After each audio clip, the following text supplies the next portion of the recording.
تخيل أن ترى المرأة التي تحب تهان وتعذب أمام عينيك حتى تسلب حياتها بطريقة وحشية.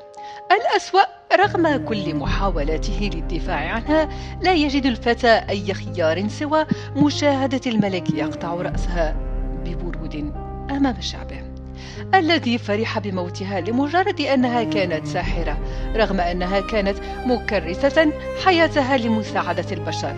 هذه المشاهدة تقلب عالمه رأسا على عقب، لكنه لم يكن يدري أن دراسة تقنياتها جعلته والآخر تهديدا، فتم سجنه في سجن عالي الأمان لسنوات طويلة، بينما تم القضاء على بقية الساحرات وبيع النساء كسلع.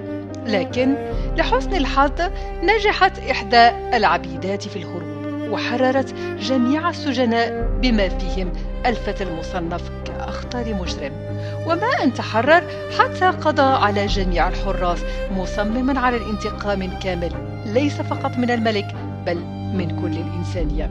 هل سينجح في مهمته؟ وهل يمكن للانتقام أن يمحو الظلم الذي ارتكبه البشر؟ اسم الأنمي سأعرضه على الشاشة.